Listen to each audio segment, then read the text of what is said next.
हरे कृष्ण। भक्ति में अगर हम सक्सेस अपनी प्राप्त करना चाहते हैं, अगर गारंटेड सक्सेस चाहते हैं, तो हमें गौरांगा गौरांगा नित्यानंद नित्यानंद आमी बड़ो गंदो, ये जरूर याद रखना पड़ेगा।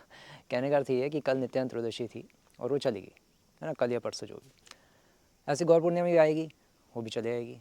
फिर जन्माष्टमी भी आएगी, वो भी चले आएगी। राधाष्टमी भी आएगी, बलराम पूर्णिमा आएगी। बहुत सारे फेस्टिवल्स आएंगे और चले जाएंगे। लेकिन खासकर जो भी नित्यानंद त्रयोदशी गई, ये हमारे लिए सबसे ज़्यादा इम्पॉर्टेंट थी। ये नहीं कि केवल उस दिन ही बस स्मरण करना और जैसे ही 12 बजे प्रसाद हुआ पाके बस नित्यानंद प्रभु को भूल गए। नित्यानंद प्रभु को तो थ्रू आउट द ईयर याद रखना ही पड़ेगा, क्योंकि नीतायेर करुणा हबे ब्रजे राधा कृष्ण पावे। जब तक नित्यानंद प्रभु की कृपा नहीं होगी तब तक चैतन्य महाप्रभु कृपा नहीं करेंगे, और जब तक चैतन्य महाप्रभु कृपा नहीं करेंगे तब तक राधा कृष्ण की प्राप्ति कदापि हो नहीं सकती। तो राधा कृष्ण को प्राप्त अगर हम करना चाहते हैं, जो कि हमारे मनुष्य जीवन का परम लक्ष्य है, कृष्ण प्रेम, तो हमें चैतन्य महाप्रभु की कृपा चाहिए। और चैतन्य महाप्रभु उसी पर कृपा करते हैं जिस पर नित्यानंद प्रभु कृपा करते हैं। जगाई मदाई को बचाने वाले कौन थे? नित्यानंद प्रभु थे। चैतन्य महाप्रभु तो गदाई काटने वाले थे। चैतन्य महाप्रभु ने काला कृष्णदास को रिजेक्ट कर दिया था, बट नित्यानंद प्रभु ने ही उसको फिर शची माता के पास भेजा महाप्रभु से रिक्वेस्ट करके। तो नित्यानंद प्रभु बहुत मर्सीफुल इंकारनेशन है। और फिर नित्यानंद त्रयोदशी के अगले दिन नरोत्तम दास ठाकुर का प्राकट्य दिवस से आता है। कहने का अर्थ ये है कि नित्यानंद प्रभु के ही शक्ति अवतार थे नरोत्तम दास ठाकुर।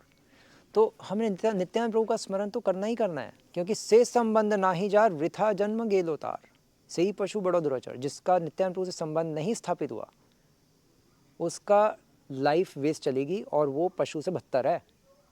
कहने का पॉइंट ये है कि हमें नित्यानंद प्रभु से अपना संबंध स्थापित करना है। वो संबंध स्थापित कर नित्यानंद त्रयोदशी के दिन ही नाच नाच के गौरांगा गौरांगा नित्यानंद नित्यानंद कह के नहीं होगा। वो पूरे साल ही हमें नित्यानंद प्रभु का स्मरण करना पड़ेगा। बहु जन्म यदि करे श्रवण कीर्तन तबु ना पाए कृष्ण प्रेम धन। अगर हम कई जन्मों तक भी श्रवण कीर्तन करते रहें और अगर नित्यानंद प्रभु का स्मरण नहीं करेंगे, अगर उनसे अपना संबंध नहीं बनाएंगे, संबंध कैसे बनता है? उनका स्मरण करके, उनके बारे में पढ़ना पड़ेगा, उनका स्मरण करना पड़ेगा। इसलिए चैतन्य भागवत वृंदावन दास ठाकुर ने लिखी। चैतन्य चरितमृत में तो इतना वर्णन नहीं है, बट चैतन्य भागवत में बहुत ज़्यादा वर्णन है नित्यानंद प्रभु के बारे में, बहुत ज़्यादा पास्ट टाइम्स है। तो वो पढ़ के नित्यानंद प्रभु से अटैचमेंट होगी। लेकिन हमें ये जरूर पता होना चाहिए कि आमी बड़ो गंदो, कि मैं बहुत गंदा हूँ, तभी नित्यानंद प्रभु कृपा करेंगे। और नित्यानंद प्रभु गंदे लोगों पे कृपा करते हैं, तभी जगाई मदाई पर कृपा की। और कलयुग में तो सब हम जगाई मदाई हैं। तो इसलिए हम नित्यानंद प्रभु का थ्रू आउट द वर्ष स्मरण करें, तभी हम नित्यानंद प्रभु से हमारा संबंध स्थापित होगा। और फिर नित्यानंद प्रभु से संबंध स्थापित होगा तो नित्यानंद प्रभु रिक्वेस्ट करेंगे चैतन्य महाप्रभु को कृपा करने के लिए, तो चैतन्य महाप्रभु मर्सी करेंगे। क्योंकि ऑल्दो चैतन्य महाप्रभु बहुत मर्सीफुल इंकारनेशन थे, लेकिन नित्यानंद प्रभु उनसे भी ज़्यादा मर्सीफुल थे।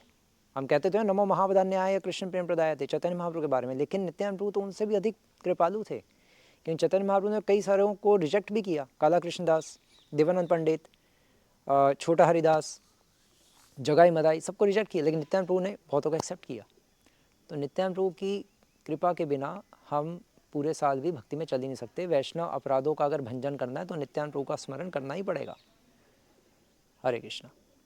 नित्यानंद प्रभु की जय, श्री प्रभुपाद की जय।